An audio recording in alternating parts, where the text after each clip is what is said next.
Hey, English learners.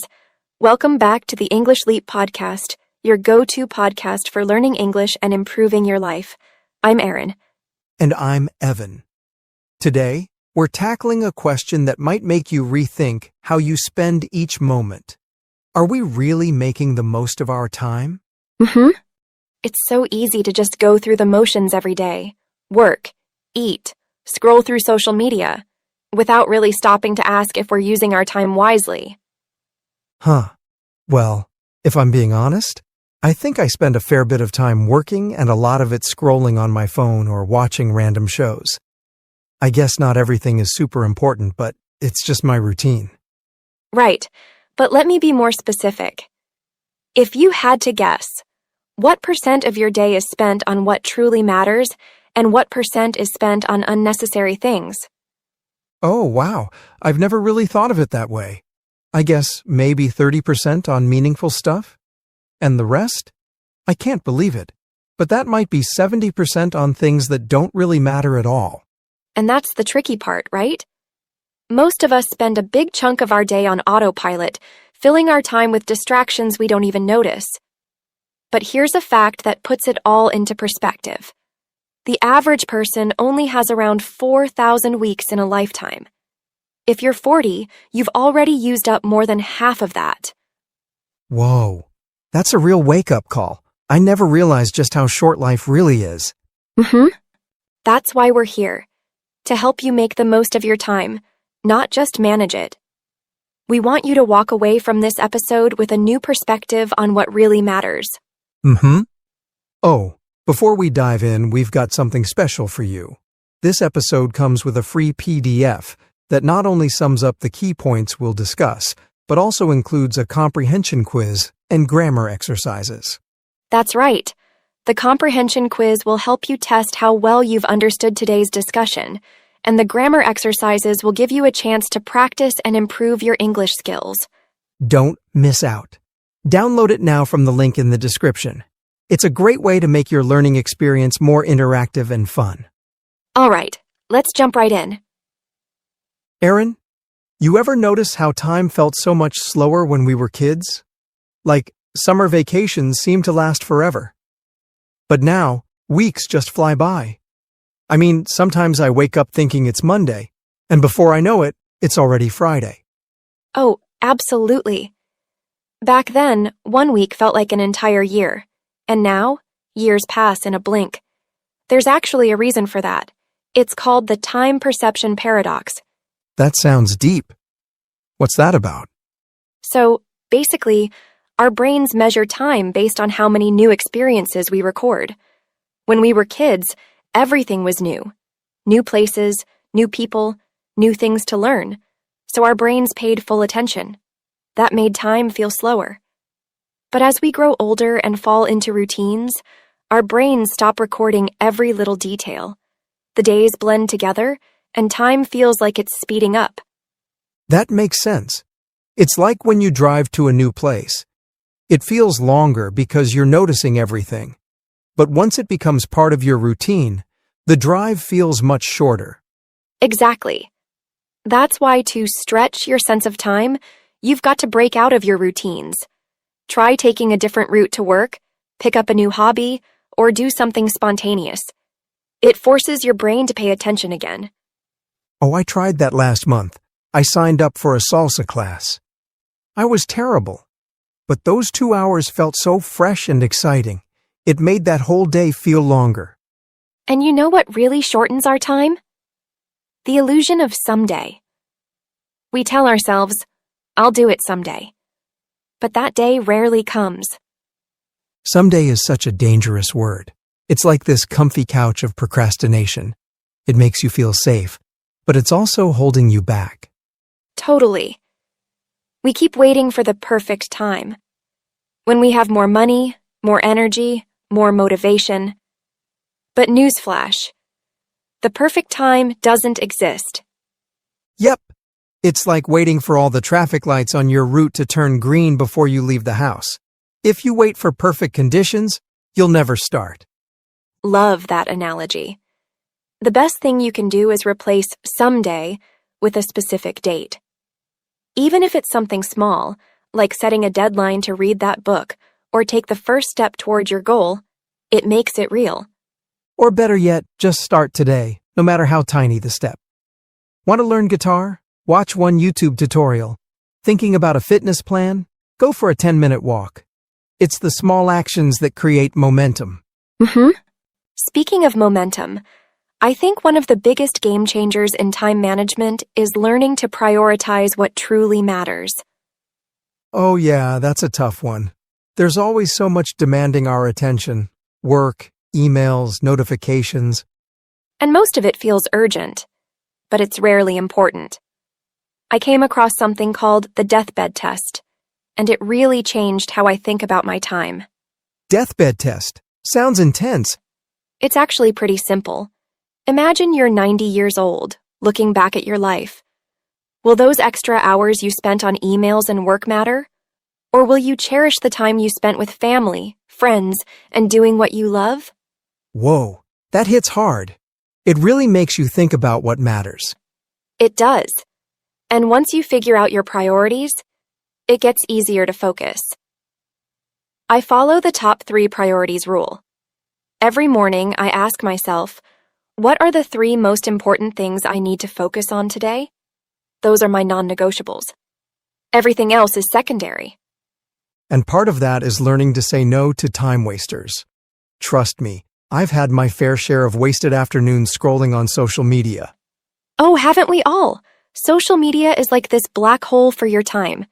You go in for just 5 minutes, and suddenly it's been an hour. Yep. And those distractions can drain your focus before you even realize it.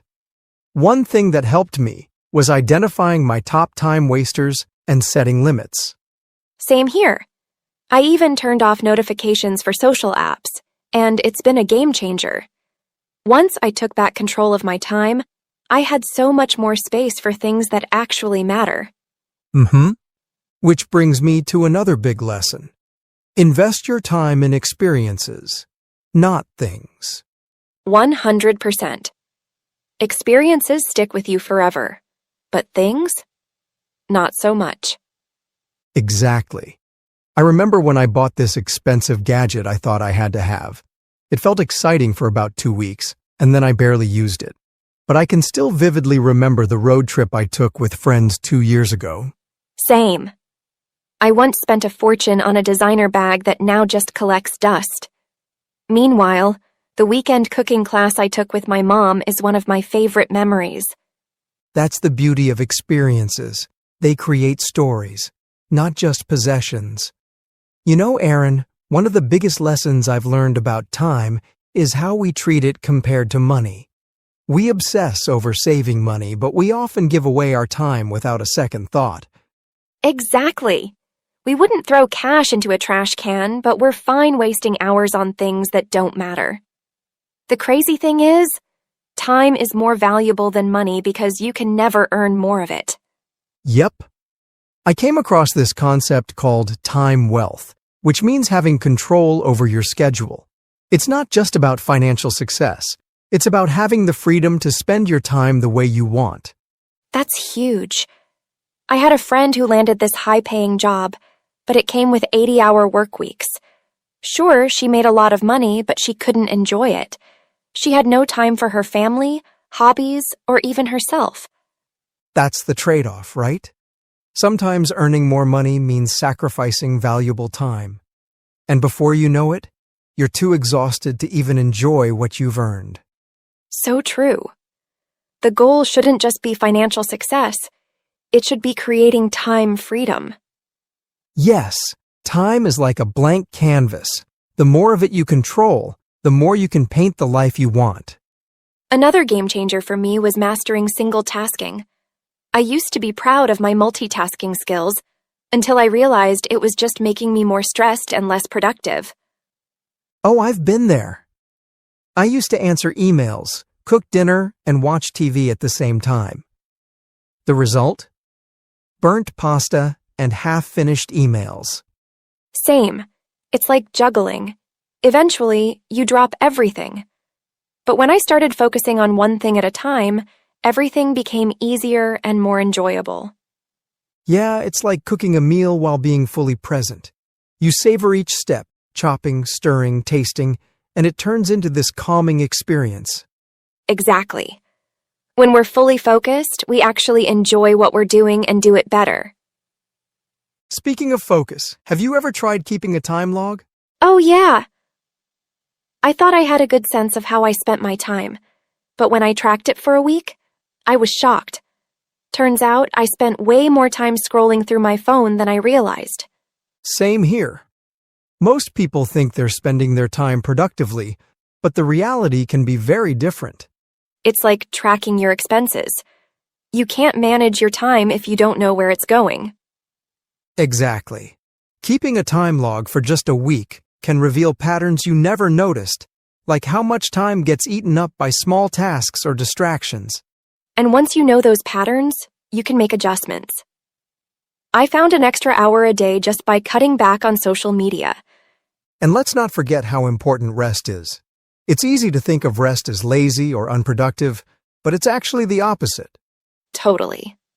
Rest is a productivity booster, not a waste of time. It's like recharging your phone. Without rest, you'll eventually crash. I started scheduling downtime on my calendar, just like I would for a meeting. It's made a huge difference in how focused and energized I feel. That's smart. I've learned that regular reflection is just as important. Taking 10 minutes at the end of the day to ask, did I spend my time on things that matter? Helps me stay aligned with my values. And it prevents you from getting stuck in autopilot mode. Lastly, I've realized how crucial it is to build time buffers. Oh, buffers are lifesavers. I used to pack my schedule back to back with no breathing room. Then, the smallest delay, like traffic or a long meeting, would throw off my entire day. Same. Overscheduling is like stacking dominoes too close together. One little nudge and everything collapses. Exactly. Leaving unscheduled time gives you flexibility. It's space to rest, think, or just be spontaneous. And that's where some of the best moments happen, when you leave room for life's surprises. So true. If we really want to spend our time wisely, it's not about cramming in as much as possible. It's about creating a life that feels balanced and meaningful. So, at the end of the day, it's not about how much time we have. It's about how we use it.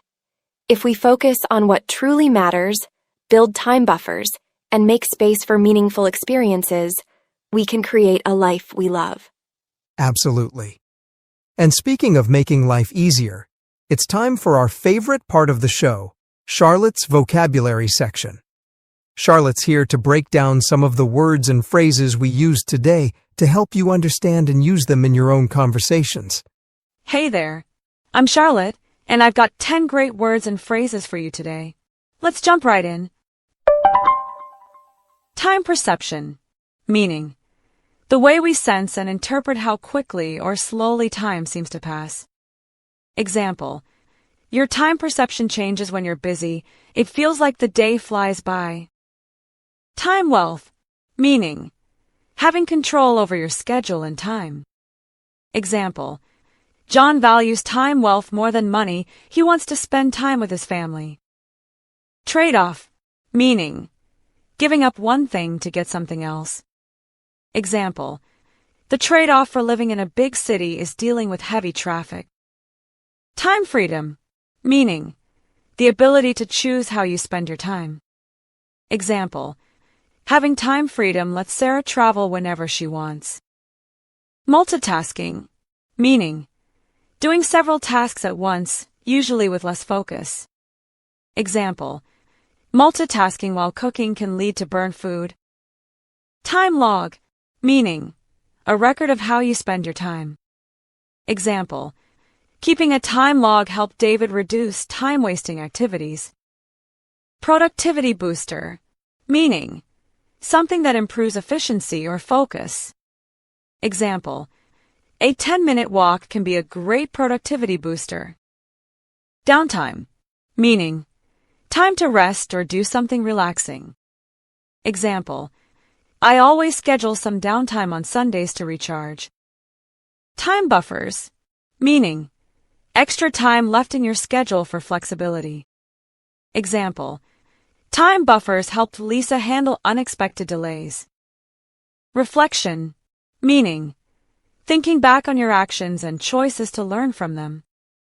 Example, daily reflection helped Tom stay on track with his goals. Try using these words in your daily life and watch how your vocabulary grows. See you next time. Thanks, Charlotte. That was awesome as always. Seriously, I'm already thinking about how I can add time buffers to my schedule. Me too. So, before we wrap up, remember, life is short, but that's what makes it precious. Spend your time on what truly matters, and don't forget to make room for rest, reflection, and a little fun along the way. And if you want to revisit today's tips and exercises, download the free PDF linked in the description. It's full of practical advice and even a quiz to help you reflect on how you're spending your time. Thanks for tuning in, everyone.